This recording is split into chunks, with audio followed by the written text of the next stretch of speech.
Morning, good morning, good morning. Um, this morning I want to share something with you. Sometimes I got a bit emotional over some stuff. And you don't get emotional because you don't get over things. But remember, you get a cut and the cut is very big, so the scar will still be there. And I want to share something, but I want to encourage your heart also, as I always do. Because a lot of time people talk about people, I do them this and people I do them that.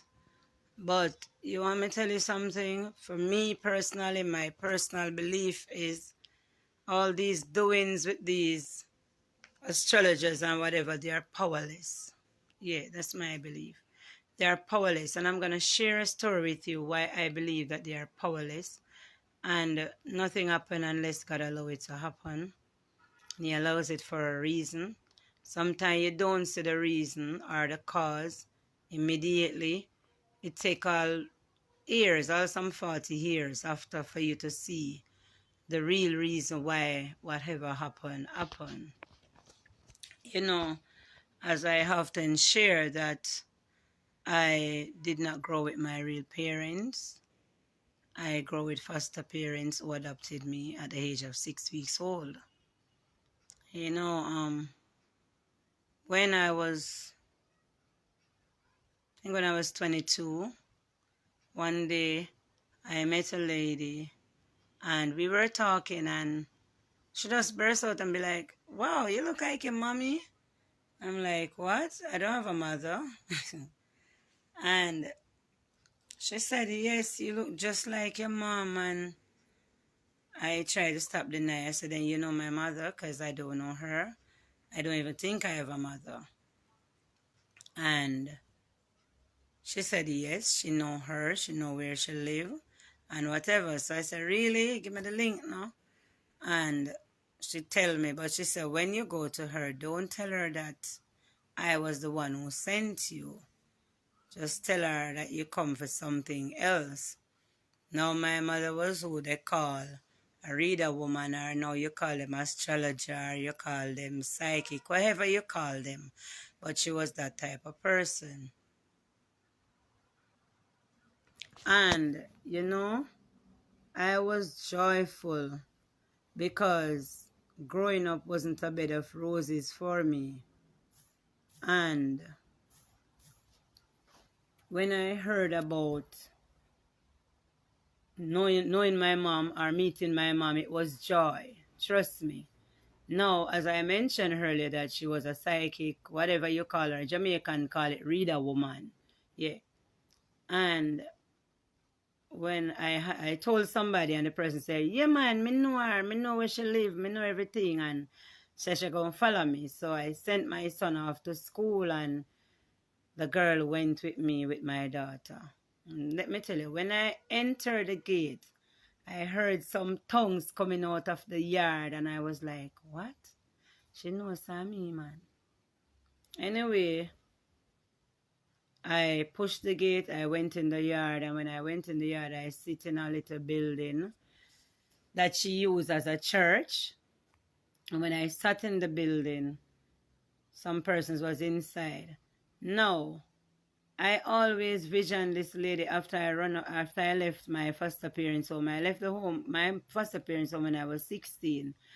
And when I always have this vision of this lady with a specific complexion, and she comb her hair like parted in two, and now her hair was very tall. That's the woman I was seeing in my vision, and she plait one over here and one over here. And that day in particular, that was like 5 years after, when this woman said, next person. And when I walked up to the door and I pushed the door, when I pushed the door open, the person that I was visioning for 5 years was the same person looking at me, greeted me with a smile.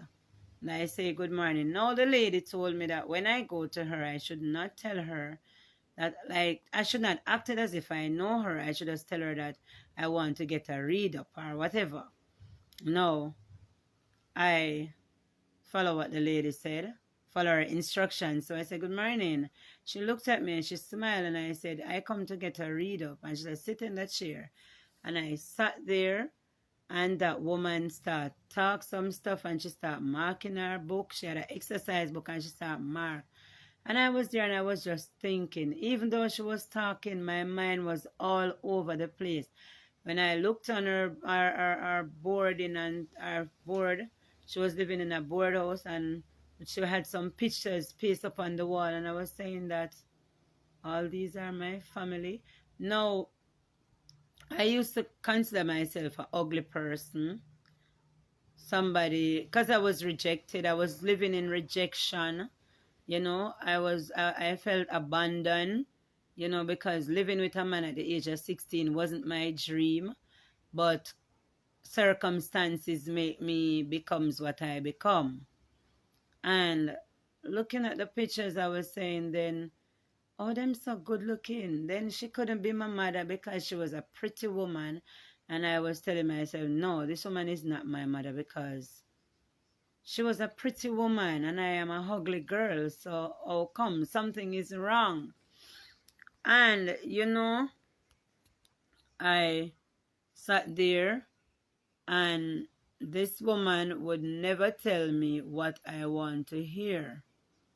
So I said, she closed her eyes and she was talking, and I wink off to the girl and say, tell her you want to read up because, oh, she not telling me. You know, because what I come there to hear wasn't the things that she was telling me. I wasn't really interested in the things that she was telling me. I want to hear that, yes, I am your mom, whatever. And, you know, I sat there, and like I said, a lot of things was going through my mind. And I was wondering, why is she not telling me? Why is she not picking up that I am her daughter? No. I said to the girl, I winked to the girl and I said, tell her you want to read up too. And when the girl tell her that, so, like after she finished talking to me and she said I should come back next week, like she give me a bath, whatever. And she finished talking to me, the young lady said, so can I get a read up to? She said, yes, put $10 in the Bible. And right there, I realized that she knew it was me. She knew it was me, and I knew it was, I knew she'd know it was me, but she was just in denial. Yeah. And she was there and she was talking to the young lady, and after she finished reading up, we sat there and we had this good conversation, and my mother did not identify herself that it was she, and she knew it was me. You know, I left, and when I left the house, and when I reached back on the road, I started cursing some bad word, and I said, this woman is a wicked woman, because even though she knows me, she don't tell me. And I left. And I said, I'm not going back. So I did not turn back to get the bath or anything. I didn't know what her plans was, but I did not go back. And about 3 years after, I got a vision that I was sick. And there was this same woman come healing me in the vision, like she was anointing me. So when I woke up from the vision in the morning, I went to the lady that raised me. And I said to her, you need to take me back to my mother. I think it's enough now. And I was 25 at the time. I said to her, I think it is enough now. I need to know my family. Now I did not know any family, and that caused me to be so aggressive, because if somebody come to war me, I have to defend myself. I have nobody to defend me. I wasn't a Christian.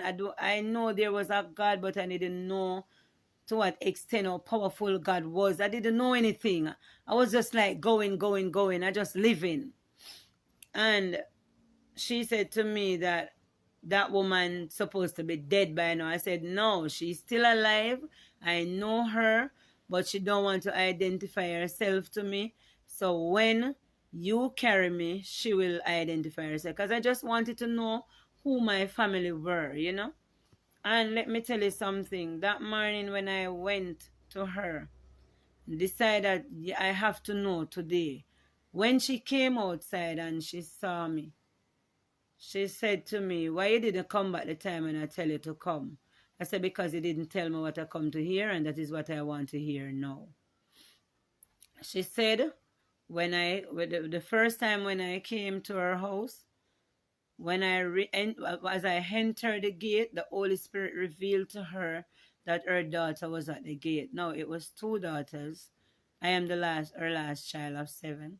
And she said the Holy Spirit tell her that her daughter was at the gate. And when she questioned the Holy Spirit, it said the one that you gave away.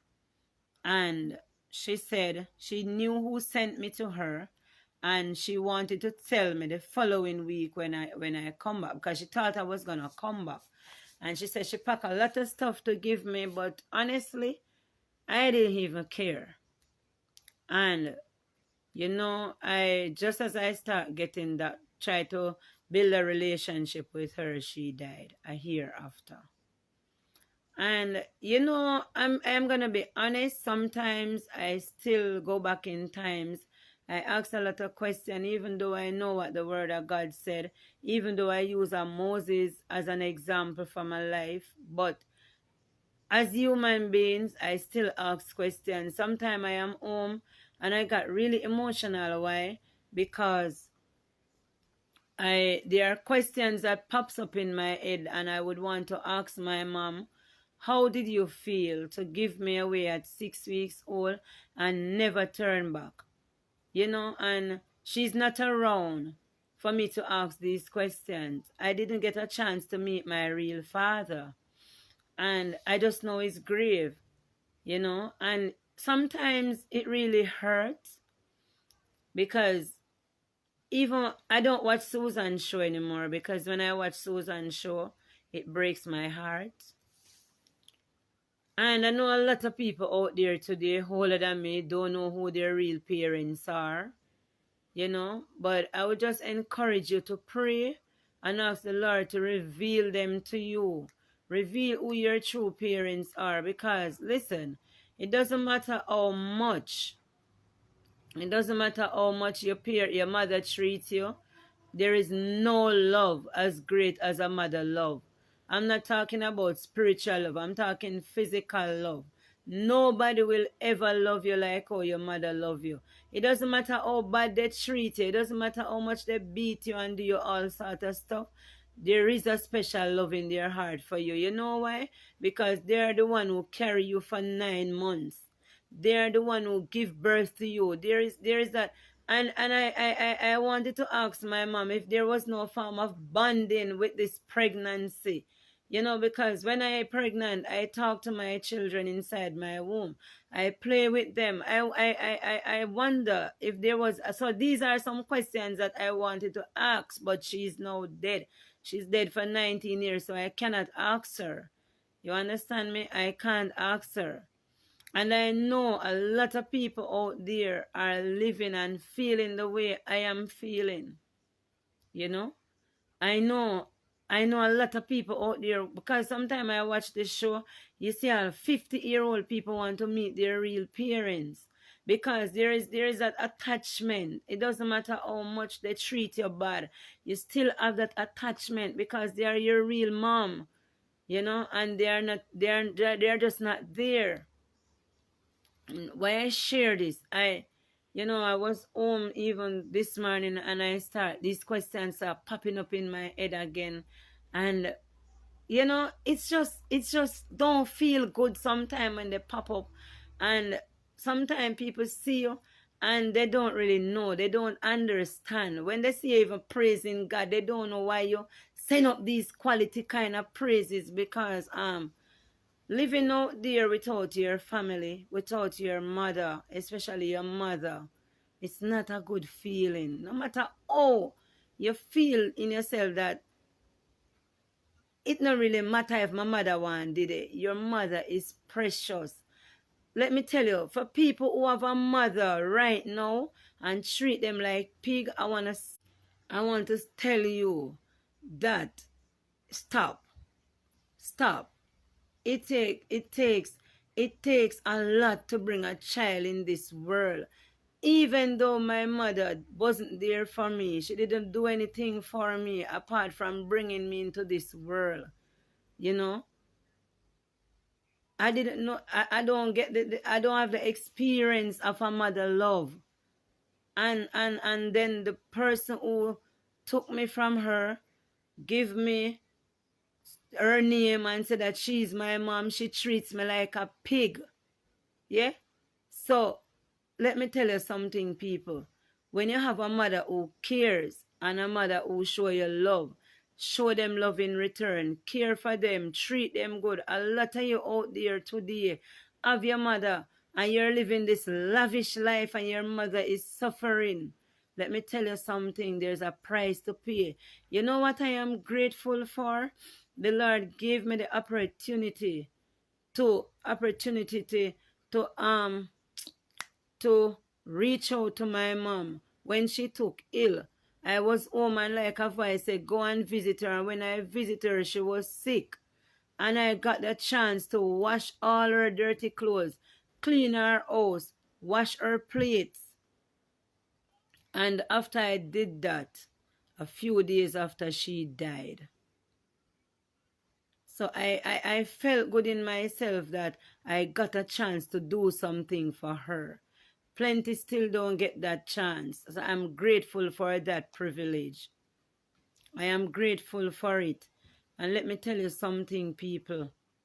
You don't know how precious a mother is. Because I am here today hoping, wish that my mother was alive. Even if she couldn't give me anything, that wouldn't be nothing at all to me. I just wish that she was alive. So I could even, sometime when I'm feeling down, I could go and I could sit down and talk with her. Because, trust me, you don't know. I don't know if you understand what I am trying to say. But a mother's love is important. It is very important.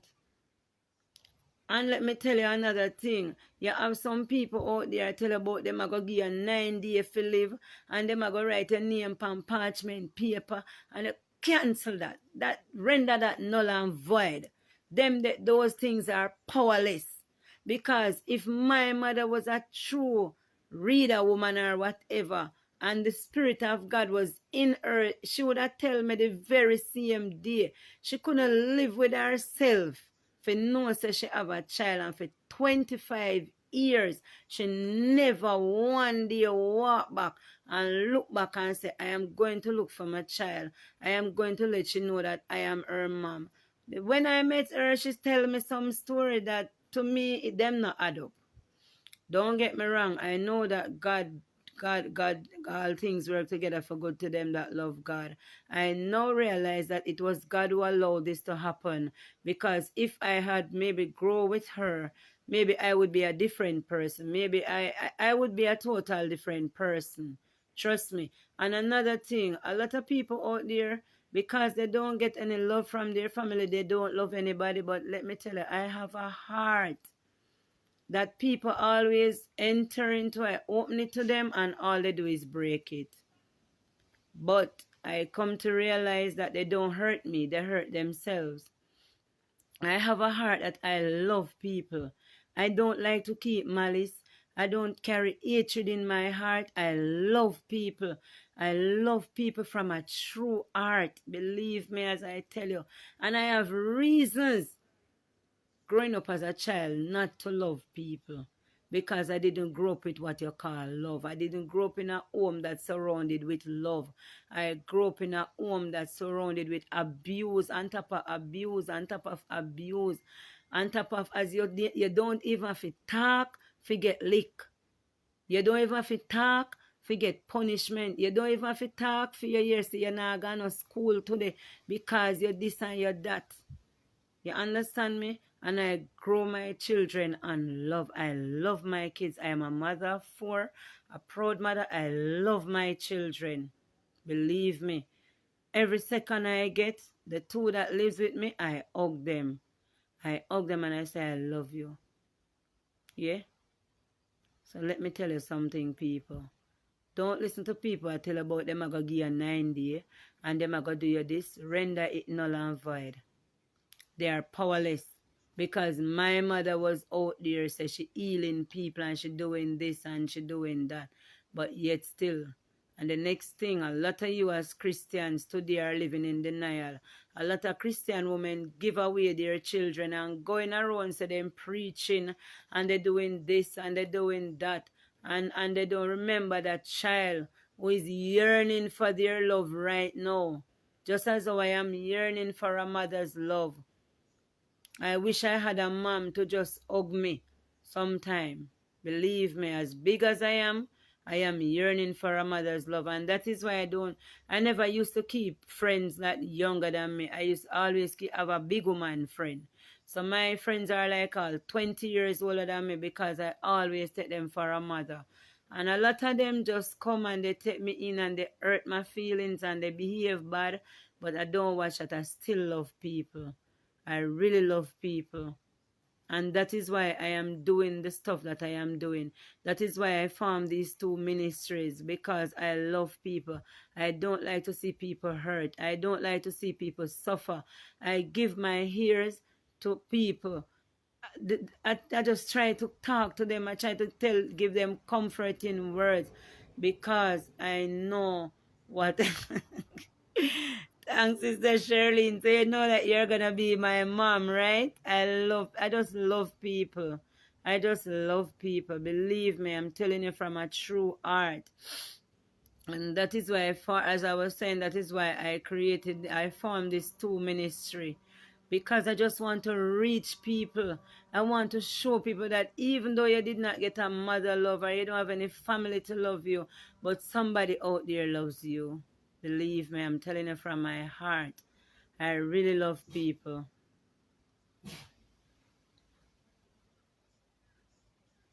I really love people. Believe me, I love people. And listen, I am pleading to people to join these 2 ministries. Become a member. You might not have money to give or whatever, but just become a member. You can talk to somebody who is going through something. You can motivate somebody. Even by sharing your past with somebody can help them. You know? So I want you to come out and join my foundation, Faith Motivation and Children Outreach Foundation. Help me to reach the needy children out there who are suffering from love. They are lack of love. There's nobody to love them. Even December coming up, I don't really celebrate Christmas. I don't used to it from I was a child.